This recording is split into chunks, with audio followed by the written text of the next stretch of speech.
কিছু ভাইয়ারা হচ্ছে আমাকে সামনাসামনি ওইদিন দেখেছিল লালবাগিচায় যে আমার হাতে ৩-৪টা ব্যাগ ছিল। অ্যান্ড অনেক ভক্তরাই যারা এটা যেহেতু মানে বিহাইন্ড দ্য ক্যামেরা যারা ক্যামেরার ওপাশ থেকে দেখছে তারা দেখে যে আমার হাতে একটা ছোট ব্যাগ আছে। তো সেটাই আমি এক্সপ্লেইন করছি। সেটার ব্যাপারটা হচ্ছে যে দেখেন আমার বাসা হচ্ছে নারায়ণগঞ্জ আর অ্যাওয়ার্ড শোটা হয়েছে বিজয় সরণি।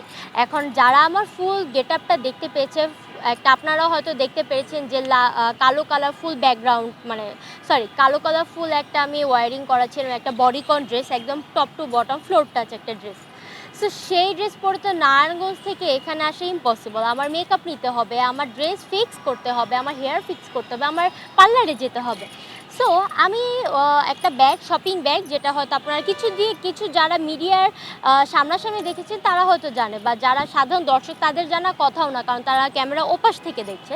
সো এর জন্য আমি ক্লিয়ার করি। ব্যাপারটা হয়েছে যে আমি একটা বড় শপিং ব্যাগ নেই, 2টা ব্যাগ নেই। একটা আমার যে স্টাইলিস্ট সে আমাকে বলেছে যে তুমি 2টার ভিতরে যেটা আমার ড্রেসের সাথে যায় তুমি সেই ব্যাগটা নিবা।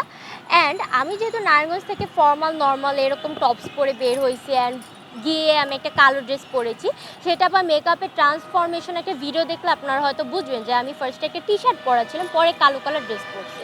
সো আমি সেই শপিং ব্যাগটাতে আমার ওই টি শার্ট বা কালো ড্রেসটা রেখেছিলাম। পরবর্তীতে আমি যখন অ্যাওয়ার্ড শোতে যাই আমার ক্যামেরাম্যানের অ্যাসিস্ট্যান্টের কাছে আমি এই ব্যাগগুলো প্রদান করি যে ভাই আমার এই ব্যাগগুলো রাখেন, যেহেতু লালবাগিচা এতগুলো ব্যাগ নিয়ে তো আমি যেতে পারবো না।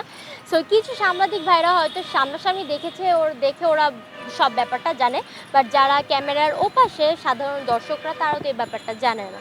সো এটাই আমি 3-4টা ব্যাগ নিয়েছি, এটা ঠিক। সো নেক্সট ভাইয়াটা আস্ক করলো যে আমি হচ্ছে ওই আন্টিটা গোল্ড হচ্ছে সাধারণত মেয়েরা গলায় পরে, তো উনি পার্সে কেন রাখছে? সো এটা পুরো বানোয়াট কথা, কারণ ভিডিওতে কিছু সাংবাদিক ভাইয়াদের কাছে আমি ভিডিওটা পাঠাইছি, প্লাস আমার কাছে ভিডিওটা আছে। ভিডিওতে উনি ক্লিয়ারলি বলছে যে ওনার ব্যাগে মাত্র 40,000 টাকা ছিল। টাকা ছিল, কোনো ধরনের গোল্ড ছিল না, যেটা পরবর্তীতে উনি পুলিশ স্টেশনের কাছে গিয়ে বা ওনার ক্যাপশনে লিখেছে যে ওনার ব্যাগে নাকি 1 ভরির মতো গোল্ড ছিল। সো উনি 1 ভরির মতো গোল্ড একটা অ্যাওয়ার্ড শোতে উনি গলায় না পরে ব্যাগে কেন রাখেন? আচ্ছা, আমি যতটুকু জানি আমার আম্মু বা আমরা সাধারণত মেয়েরা গোল্ড পরি কোনো দাওয়াতে গেলে, কোনো ধরনের অ্যাওয়ার্ড শো বা কোনো ধরনের ফাংশনে গেলে তখন মেয়েদের যত গোল্ড টোল্ড আছে সিটি গোল্ড বা রিয়েল গোল্ড সব গোল্ডই পরে, যেটা মেয়েদের একটা পছন্দের জিনিস। সো উনি এত বড় একটা অ্যাওয়ার্ড শোতে গিয়ে উনি 1 ভরি গোল্ড, ওনার ভালো গোল্ড মাশাল্লাহ 1 ভরি গোল্ড উনি কেন গলায় না পরে ব্যাগে রাখলো? জনগণের কাছে কোশ্চেন যে আপনারাও কি শো অফ করতে চান না যে আপনার 1 ভরি গোল্ড আছে তাই কি ব্যাগের ভিতরে রেখে দেন?